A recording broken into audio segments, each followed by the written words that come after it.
Welcome to the show, John Lumgair. You are an award-winning animation director and illustrator based in London, director of Quirky Motion. You have a unique and imaginative approach to every project. Over the years, you've worked on a wide range of projects, including music promos, explainer videos, visual effects, and commercials. There's a ton of stuff to talk about with you, John. Thank you so much for joining us on the show, and please do tell us more. Okay. Where do you want to start? How did you get into it, first of all, John? Was it just a sort of love of art and stuff like that brought you into the animation side of things, or where did it start for you? Yeah, it's a love of art. When I was a kid, I was just totally obsessed with watching TV. If I could watch cartoons from the beginning of the day to the end of the day, I probably would have. That was not an option back then. We only had four channels, and they only showed animation for about 1 hour a day maximum, so that wasn't an option. And I was just obsessed with that. I was obsessed with storytelling, drawing, being silly, and so it was inevitable that was the route I was going to go on. And I'm not very good at anything else, so throw that in the mix. Were you kind of, I suppose you were encouraged by art teachers, people like that, saying, "Oh, you've got an eye for illustration and stuff like that"? Is that how it really went for you? Yeah, so at school, art was one of the things that I excelled at, and I had good art teachers, and they saw potential. And my school wasn't the greatest school, but its art department was one of the good departments, and a lot of people did well, and I ended up going to art school off the back of that. So they put me.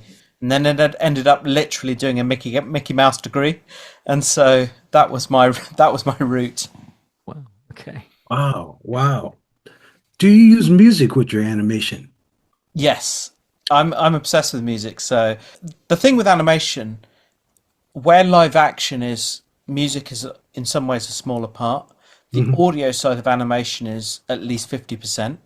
That it's always been part of animation, but I think, for me, we do some projects where we commission a composer that will do the soundtrack. I mean, that's ideal, because if we can convince a client that let's do our own original soundtrack, that's the best. Oh, is that a problem? Usually it's a problem because they don't want to spend any money, and they see music as frivolous in a way.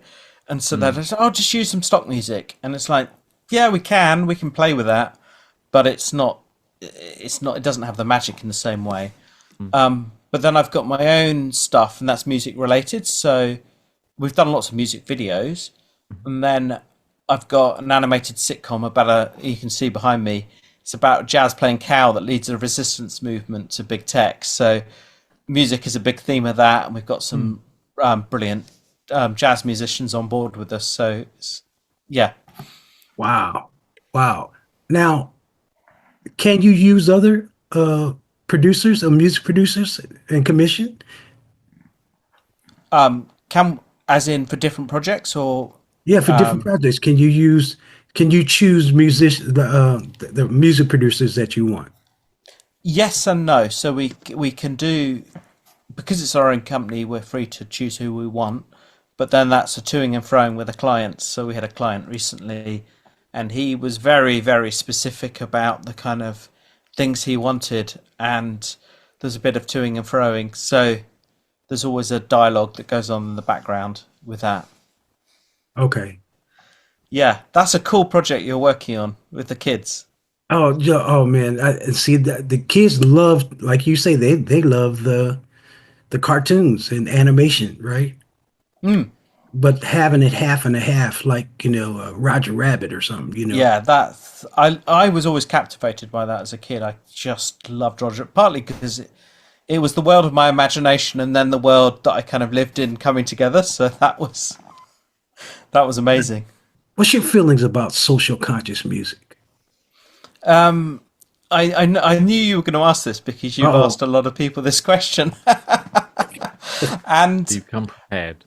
so no, I haven't come prepared. I was like, I don't know how to answer that. But I think music. So I'd actually take it back a few steps. I was thinking about it and thinking, well, actually, a lot of modern people think music is kind of an epiphenomena. It's like this thing that's just, it's a nice thing on the side. Hmm. But actually, I think music is central to humanity, central to the world, central to the fabric of everything in the universe in a way.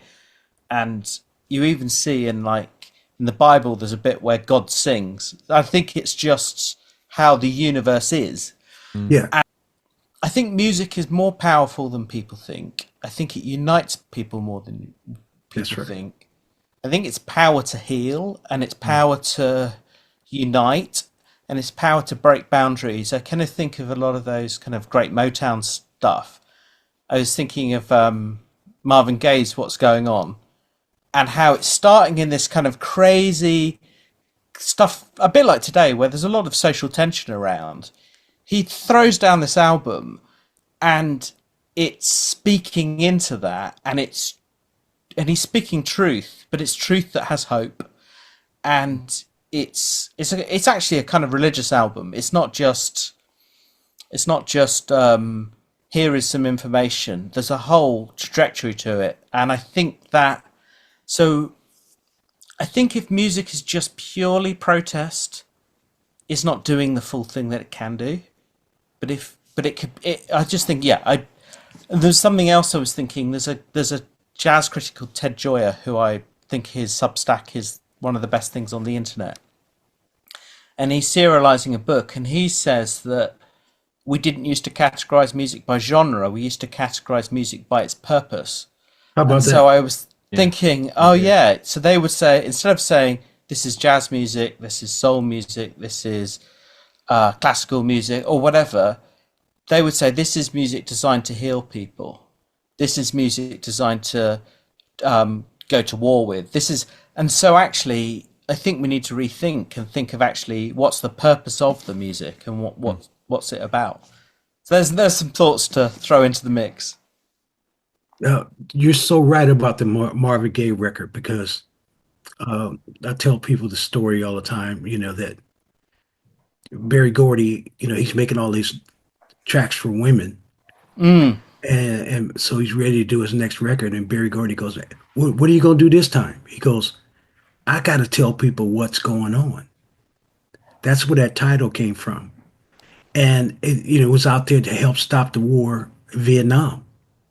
Same thing for John Lennon. He wrote Imagine, but he was really saying Imagine Peace. Right?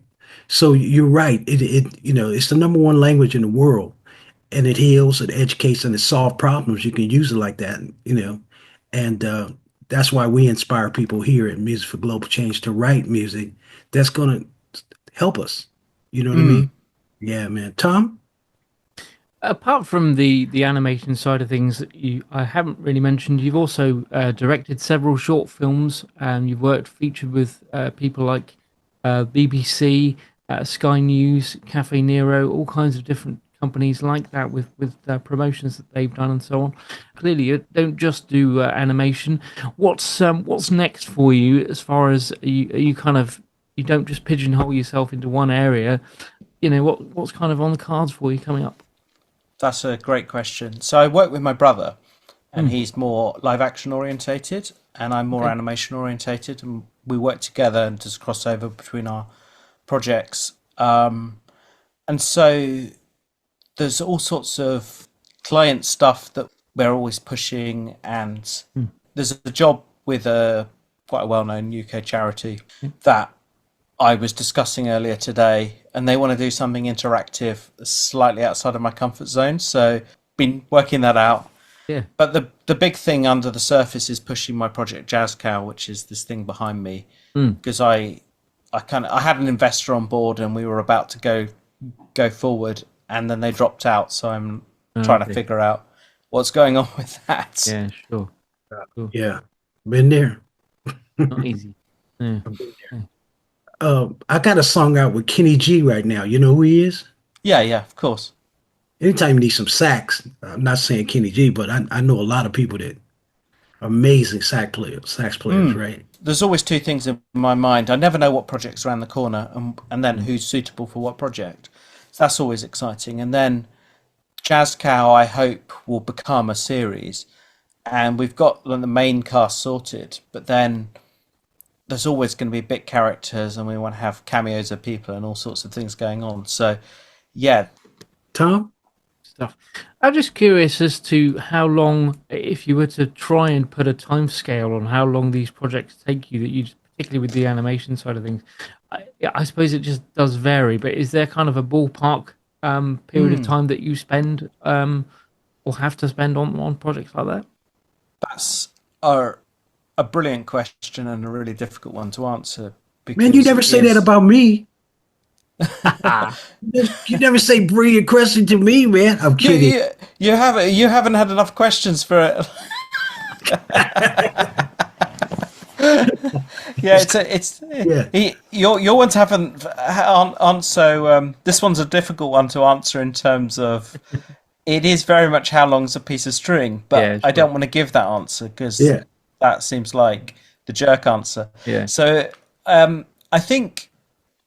So the things I look out for in terms of how long things will take are the number of characters, how simple the scenes are likely to be. So one character on screen is a lot less work than a cast of thousands all tap dancing and sliding down, I don't know, crazy explosions going on and all of that. So it's simplicity of character, the number of characters, how short scenes are, or how complex it all is, and the style of animation. So whether it's really intricate with lots of shadows and textures, or whether it's as simple as like the Mr. Men. So they're so different from one another. Animation is a pain because it takes too long to do. Oh wow, I heard about that. You find yourself sort of tweaking and that's not quite right. And you do, and then you've just got to let it go because otherwise you're not going to be able to pay the rent. Yes, really important. And you just come up with colors yourself, right? Like I'm looking at your sax guy. You know, it looks like the sax, the color of the sax, and then you put a blue coat on him. You know, how do you figure out what you're gonna do with colors? Yeah, so colors actually is an area I'm feel strongest in actually. Oh wow! But this is a bit of a complicated thing because the character design had been on a journey. So a guy called Chris designed the cow, and the guy with blonde hair and the drummer, but I designed the girl in original design.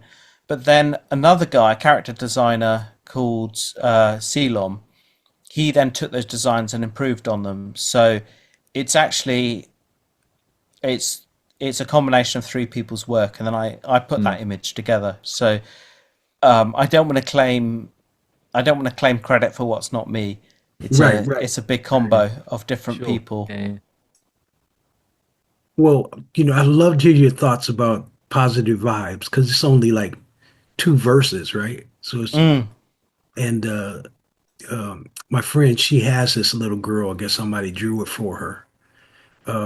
But I love that this project, man. It's going to be huge in Ireland, right? And see if we can collaborate. It'd be wonderful to collaborate with. Yeah, it'd be fun. It'd be a really nice project to work on, and I think we need to get more positivity out there because cynicism seems so. People think it's so smart and the kind of snarky stuff that goes on. But actually, if you just see through everything, you see nothing, and unless you have hope, you don't actually have the full picture. It's not real truth. That's right. So we've got to get some positive stuff out in the world because otherwise we can't shape it towards the good. It's always going to shape towards more negativity. So yeah, it's a good. Yeah, the it's negative a good stuff to is sexy, I guess, to them, you know. But you mess them up when you come with something really beautiful and positive. And like I said, I got this thing where you take your hands and you put them out like this, and you go positive vibes. So I'm gonna be doing that in 21 countries with 21 different schools, right? So you got your animation going on, and then you got the kids doing positive vibes. You know what I mean? It can connect, especially in those countries, because you know they go tell all their friends, "I'm in the video." Yeah. It's the coolest thing, man. I just think the getting people to think about the positive things will make them more positive, and the effect that individuals have in the world is much more significant than we think, because each of those kids has family, they have friends around them, and if they're more positive, the people around them will be more positive, and it becomes a kind of a positive spiral in a way. Yeah. That's the plan. That's the plan of, to have, I mean, who knows, man, Disney or what's the other one? They might jump on it because, we need that right now. Like you said, you said that many times, but Tom, I just want to know how you can, how we as an audience can go off and see some of the animation that maybe you guys have done, any of the projects you're on. Have you got any kind of websites or social media content that you can? Yeah, so quirkymotion.com, QUIRKY, quirkymotion.com, and that's where you'll see some of the past work we've done. And if you search for that on social media, we're kind of on most of them. And then if you look up jazzcow.co.uk, jazzcow.co.uk, you can see the project that we're pushing to get off the ground. yeah, And that's on social medias and stuff as well a bit.